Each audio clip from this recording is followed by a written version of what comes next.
So hello everyone, welcome back to the channel and welcome to another new video.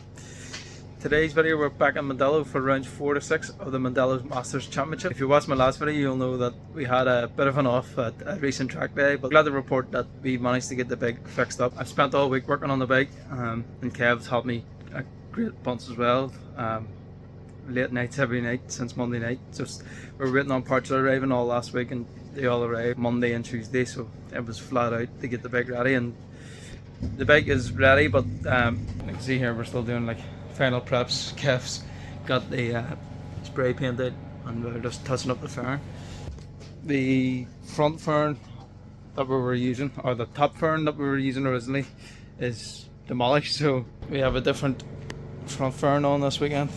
So it's going to be a bit of a mix and match to say the least, but we got away pretty lightly with the damage. Handlebars, new engine casing, and just repair of the bottom fairing piece. So the weather's getting good for this weekend. Hopefully we can improve our lap times again, and hopefully the price hasn't affected us too much that way. So as you see, we've got the wets in. As I said, the weather is meant to be good, but first thing tomorrow morning I need to go get the dry tires changed, so that the wets are on the bike now to get the bike through scrutineer basically, and we will get the new front and a new rear fitted to the dry wheel. So that's why the wets are on, and yeah, that's it. So apart from that, we're ready to rock and roll for tomorrow. So it's 12:10 at the moment and this is what we're finishing up with. Yeah, not the prettiest of jobs, and there's a lot of duct tape covering a lot of dodgy paintwork, but it's the best we could do in the circumstances. New fairings are required, but it's more cost to this. So yeah, hopefully we get this weekend out of everything, and back to the drawing board then.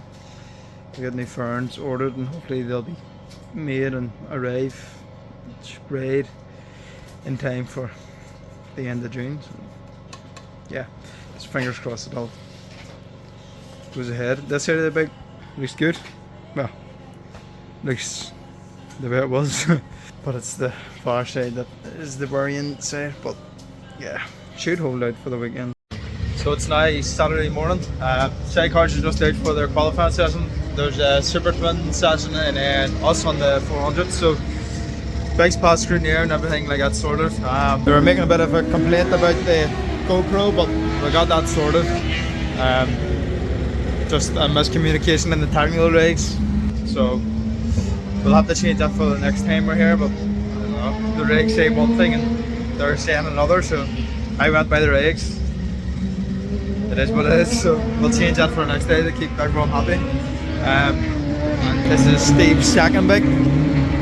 Stephen has the second bike along with another rider in the 400 class, Ben. They both sort of share this bike, bought it a few years ago. So after the damage was done the last day, and Steve's good bike's obviously going to the Max Grand Prix at the end of the year, we want to keep it good, so that's why he's out on that little bike. It's probably not as strong it's definitely not as strong as his own bike, but yeah, it still gets him out, get some signatures, get some seat time ahead of road race season, you know, Max and the Southern and stuff like that. So that's the main thing, get seat time. So qualifying's done. Unfortunately, when we were leaving, I tried to turn on the GoPro and it wouldn't turn on. It wouldn't turn on, but because it's in the case we didn't have time, so I'm going to have a look at it now. So we'll have no onboards of the qualifying. We qualified 9th, I'm happy with that, and we actually managed to get a new PB. So they've improved our PB by 0.03 of a second, but very happy with that for a qualifying session. It's still a bit damp. It rained there about 6 AM this morning, so it's a bit damp around turn 1, but everywhere else is alright. So I'm really delighted with getting down to the pace we were on the last days ahead of the racing. And I also done a wee practice start, which went a lot better than the last time I tried to do a practice start. We're stalled the bike, so yeah, we have 4 hours now until we're racing. So gonna get changed to all my stuff and have a look at this GoPro, and I'll hopefully get it sorted by the time the race comes along. Just the aim is to continue to progress in the race and keep trying to get that lap time bit by bit down and see where we end up in the race. A few boys having problems there, so hopefully they get them sorted, and it'll probably be a really good race again. So yeah, really happy with the qualifying run, and we'll see what we can do this afternoon then.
one. It is now 12:30 at night on Sunday morning. The race was okay. I mean, like, we finished 10th, which is good. That's where we were sort of finishing the last round. I was just hoping for a wee bit more. I didn't get down to my qualifying time, which I was hoping to get down to. I got off the lane sort of okay and got a bit of bullied in the first lap. It's just something that I need to improve going forward. But yeah, once I got past the riders, I was back down into the high 103s, which is alright, like, but I just was hoping for a wee bit more. But yeah, we'll go again tomorrow with 2 races. At the end of that race, if you've watched the highlights, you see Davy Murphy passed me under a yellow flag. After the race, Davy Murphy came up and told me that I had also been penalised for passing him again under the yellow flag, but I was able to appeal that with the Clockwork course, thankfully, with the GoPro footage. From their footage, to be fair, it did look like I might have let the brakes off and shoved it up the inside of him again, but that wasn't the case. I just sort of held my lane. I didn't do anything different, so the Clockwork course understood, and that's the end of day 1. I'd just like to say a massive shout out to the guys over at Irish Power Energy for coming on board and sponsoring us for the rest of the year with energy drinks. They keep the whole team fueled up. The guys at Irish Power come on board and supplied us with energy drinks for the year. So I just want to say massive thanks to them guys. It is actually very, very smooth. It's very nice stuff. To be fair to them, I'm not just saying that because I was given it, but it is. It's very nice stuff. So if you do see it, do actually try it. It is very nice. So yeah, a few tins of them tomorrow morning. Get myself psyched up, and hopefully we'll have a better race too.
race 2, but race 1 for Sunday, well, is done. I'm very happy with that race. We finished 9th again, but I feel like I earned that one a wee bit more than the rest. Made a few passes and improved my lap time down to 102.7, so we've took about 8 tenths off our PB from yesterday, so really happy with that. Best start I've ever had on any bike ever, so that's all I can ask for, and I was able to stick it with the riders and not get caught behind the group that I've been battling with up until this point. Was able to get away from them. So yeah, then Kane McSweeney passed me, another newcomer, and he brought me on a big bit, to be fair to him. I was watching his lanes and watching what he was doing and seeing how I could carry a bit more speed, and that's what brought PB on. So yeah, really got happy at, and tried to do a dive bomb in the last corner because why not, but it didn't work, so we finished about a second behind him in the end. But yeah, if you're not going to try those things, well, there's no point in racing. So another race then about 4 o'clock, so we've 4.5 hours to rest up, get fed, and we'll go again and hopefully try to improve that lap time again and get another good start.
So as you can tell, I'm not at Mondello anymore. It is now Monday morning and we're back to reality, back to work. I forgot to end the video after the third race yesterday, so yeah, third race was good again. Got off the line good. Was right behind Kane McSweeney again and Peter Doherty, but I just had that bit extra pace on me from the start that they just kept edging away and I couldn't match them, and eventually they were away in the distance, and I had a pretty lonely race, sort of. They were 5-6 seconds up the road, and I think it was a few seconds to the riders behind me, so I was sort of by myself. It was just hard to push that wee bit more, or it was hard to, gauge, like the race before when I was behind Kane, that's when I was able to do the 102s. So I was able to gauge what he was doing, but when you're by yourself, it's a lot harder to do that. So we were consistently in the 103s, which was good. But as far as the race goes, yeah, it was pretty lonely. I did have a bit of a moment I'm not too sure, maybe halfway through, where in turn 4 the left hander coming back towards the paddock, I managed to scrape the gear selector off the ground and sent the bike into a bit of a wobble, and it knocked my confidence for a lap or two in that corner, but after that we were back down into 103s again, so happy enough for that. Unfortunately Cian McSweeney lost the front end a lap to go, or 2 laps to go, in the last corner, and went down, and that caused the red flag. And yeah, we managed to finish 6th in that race. So yeah, I think there was a few mechanicals in front of us, and Cian obviously sliding off then. I think we finished with a 10th, 9th and a 6th. That's pretty decent. For very, very happy with that. So the next time we're out, I think, is in the end of June at Mondello. I think that's going to be the end of the video. I'm just going to say my thanks to everyone who helped me this weekend. Kevin, again, would be stuck without him. I would be nowhere without him. Stephen Tobin, thanks for all the help he's given us. I wouldn't be anywhere near the times I'm doing without Steve's help, so he's a massive help to me. Thanks to Anna for all her help this weekend, and thanks to my dad again for everything he does me and supports me. Also thanks to Irish Power Energy for coming on board and sponsoring us from this weekend on. Their help is really greatly appreciated. Also a big thanks to Daniel at the Garden Keeper. He's came on board and helped us a bit with the crash repair damage builds, so big thanks to him. Your support is greatly appreciated, mate.